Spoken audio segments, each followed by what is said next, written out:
Neste domingo, a França vai às urnas para uma das eleições presidenciais mais aguardadas das últimas décadas. Na véspera do primeiro turno, segundo pesquisas, o presidente Emmanuel Macron lidera as intenções de voto, mas vê uma diferença cada vez menor para Marine Le Pen, candidata conservadora.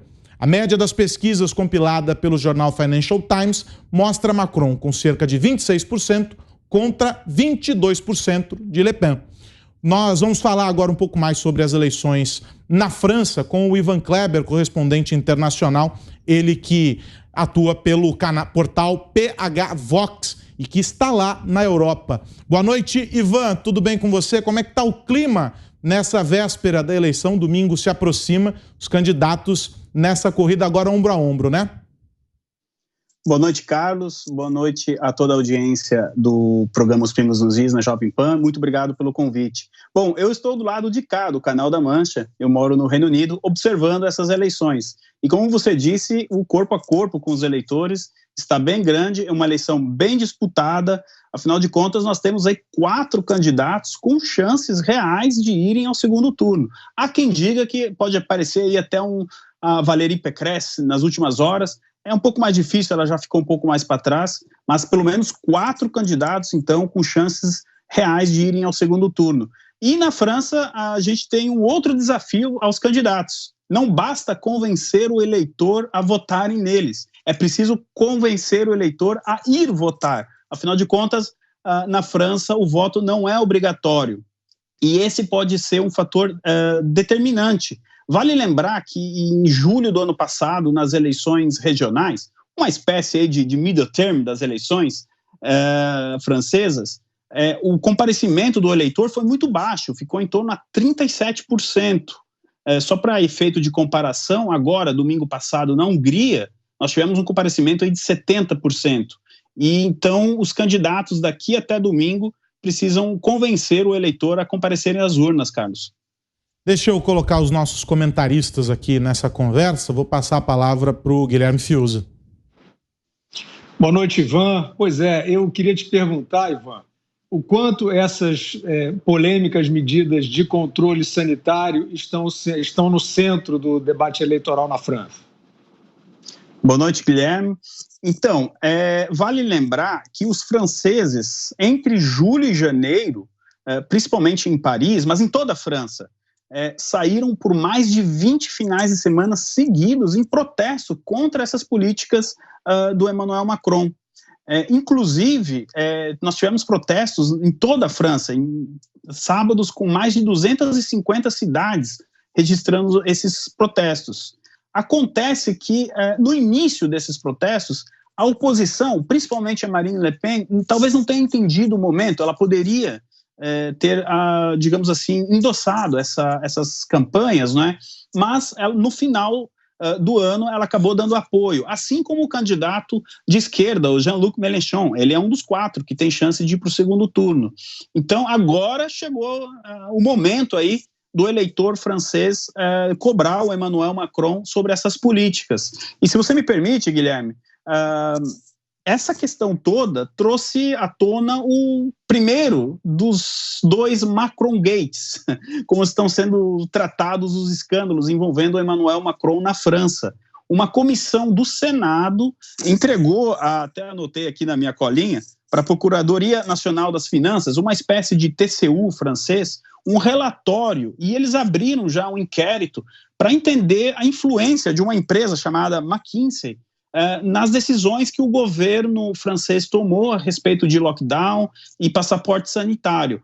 Olha, eu não sei como é que diz covidão em francês, mas mesmo que Emmanuel Macron consiga um segundo mandato, ele já começa com esse problema aí, com essa bola de ferro no tornozelo dele. As investigações provavelmente vão continuar e a gente vai acompanhar para saber quais serão os resultados aí dessa questão toda.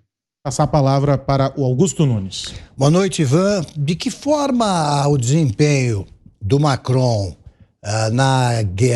depois da invasão da Ucrânia pela Rússia influenciou o seu desempenho eleitoral?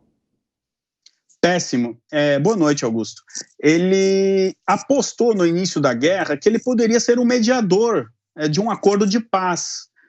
que obviamente não aconteceu, acho que muito difícil aconteça amanhã, e também antes da eleição de segundo turno. Isso trouxe um custo político muito grande para o Macron. Teve uma imagem, uns 15, 20 dias atrás, ele inclusive tentou de uma maneira muito tosca imitar o Zelensky. Ele não usava terno e gravata, usava uma camisa, ele deixou a barba crescer. Isso pegou muito mal, afinal de contas, é um desrespeito com o povo ucraniano, e também a França, tecnicamente falando, não está em guerra. E mais, ao tentar colar a imagem dele a um acordo de paz, que não aconteceu, o eleitor francês começou a sentir no bolso as consequências da guerra. Embora a Europa e a França estejam com uma inflação alta já desde o final da pandemia, fruto das políticas do Fique em Casa, do Emmanuel Macron, e o eleitor francês vai sentir ainda mais os impactos da guerra nos próximos 15 dias. Então, foi um erro de cálculo muito grande do Macron, e o acordo de paz não vai acontecer. O Zelensky criticou ele na terça-feira, publicamente, dizendo: o que você ainda está falando com o Putin? Quem não se lembra, né, daquela imagem do Putin sentado longe na mesa com Emmanuel Macron? Tudo isso arranhou muito ele. Quem ganhou terreno com isso? Porque se um candidato perde, o outro ganha, né, Augusto? Foi a Marine Le Pen. O eleitor está vendo na Marine Le Pen a chance de uma recuperação econômica mais rápido da França.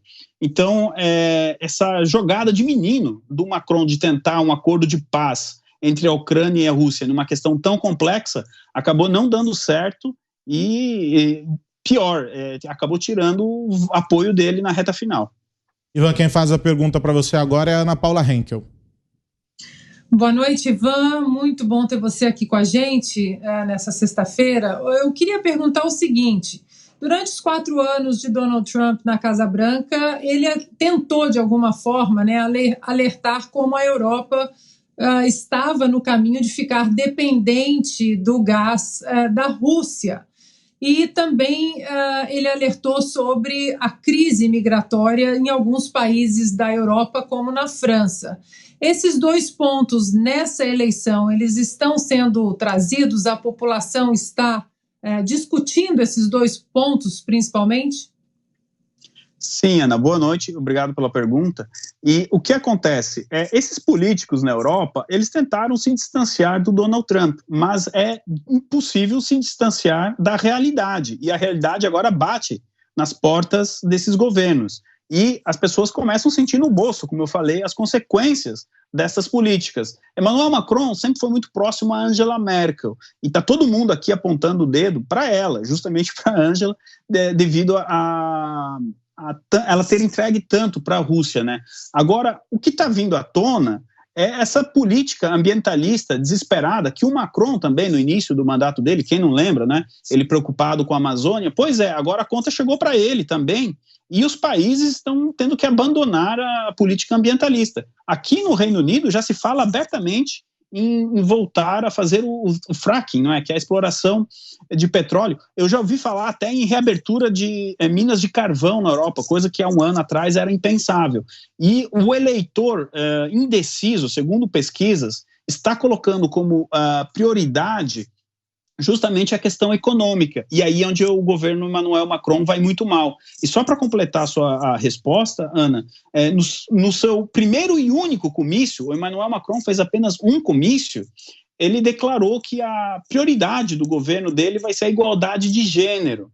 Isso pegou muito mal com aquele eleitor, com a classe média, né? Já que nós estamos debatendo aí também sobre a classe média brasileira, a França muito provavelmente vai entrar em recessão, você tem uma guerra no continente, e o Emmanuel Macron traz essa pauta no seu principal comício, único comício, e isso também arranhou um pouco a imagem dele.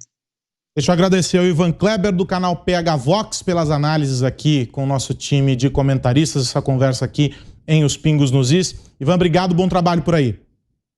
Obrigado, Carlos, mais uma vez uma saudação a toda a audiência da Jovem Pan e obrigado pelo convite.